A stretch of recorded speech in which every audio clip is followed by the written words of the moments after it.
Guys, today we'll be changing out rear, upper, and lower insulators for a 2002 Jeep Grand Cherokee. Got these from Amazon for $18 for the lower and $13 for the upper. Cheap, easy. This is hopefully going to cure my rattling sound every time I hit a bump. I've already done the bushings on the sway bar links, and this is my next step. So here's a quick video on how to do it.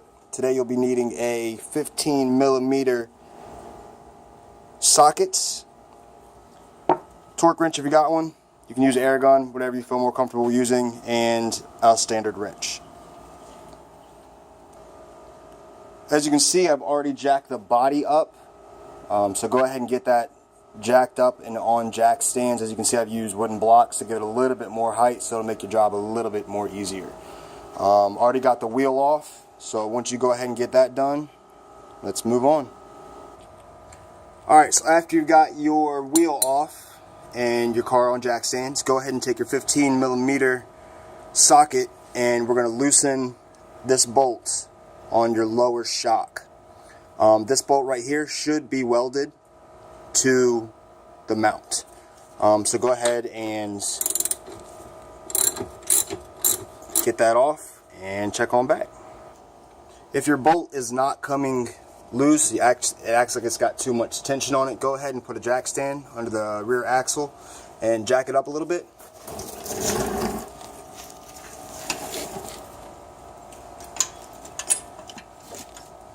And that should take some pressure off this bolt, so you can go ahead and get it out. Let's go ahead and swing this out of the way. And next, what you'll be doing is loosening the nuts on your sway bar link.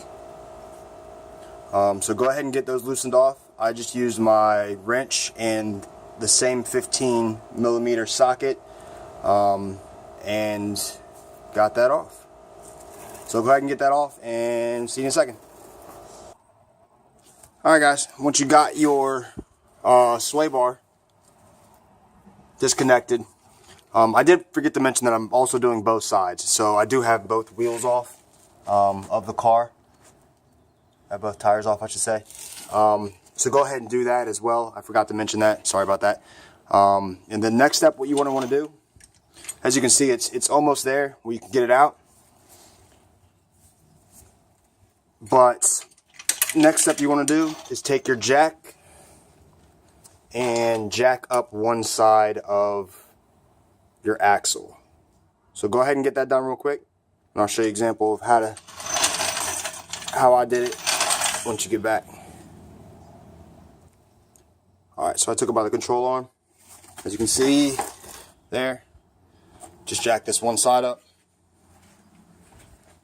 and then should be able to come around the other side. As you can see, your spring will come right on out. And then you just got to twist it and pull it right off. There's your spring. And then do the same thing with the other side if you want. If you want to go ahead and change this side first and then go back to the other side, whatever you feel more comfortable with doing. Alright guys, so once you get the spring out, go ahead and take a flathead screwdriver and stick it under here and kind of just start prying up, and it should just pop right off. I'm going to go ahead and clean all this stuff out after the fact. So do the same thing at the top. Take a screwdriver and just go around each side. I'm sorry, I don't have a stand, so it's a little difficult for me to do. Just keep going around all the outsides, and eventually it should pop off. I mean, it's been on there for 16 years, so.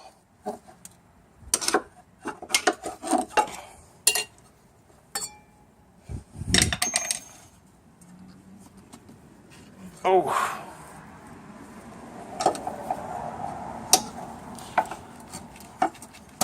Alright, there it went. And you can kind of just pull it straight down. There you go. So there is supposed to be as you can see on this one, a rubber lip that has been completely disintegrated. So that spring has been knocking back and forth on the metal, and that's more than likely what the cause of that knocking noise is. So I'm going to get this all cleaned up. You might have some residual rubber from the old one sitting on there. So go ahead and get that all scraped off, and I mean, it comes right off. So make sure that's nice and clean before you put the new one on. Alright guys, I'll check back in a minute. Alright guys, so once you get everything a little bit clean, doesn't have to be perfect. Got all the old rubber off and everything. You're going to want to stick your new insulator, sorry, on. And there's only one way it can go on. As you can see, there's a little knob right here. And then there's a little hole on the lower mount. So that just slides right on in there.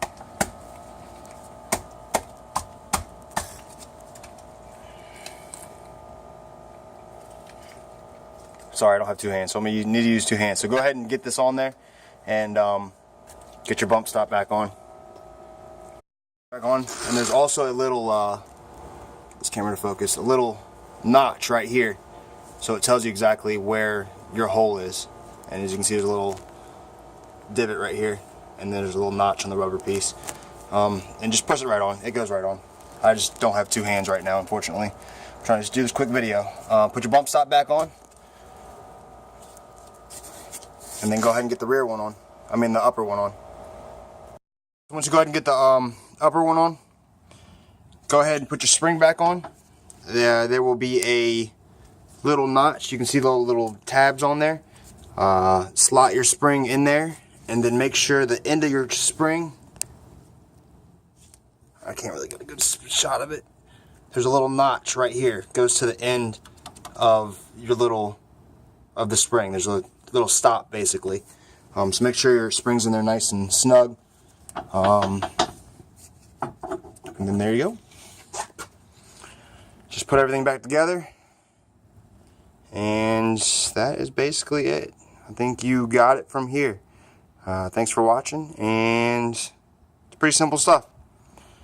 Save you a couple $100 at the dealership from doing this. So and it was the metal banging on this right here because you didn't have any more rubber left, so it was just banging around, which was my problem. That noise was driving me nuts. So, but thanks for watching, and hope you like. Subscribe if you like.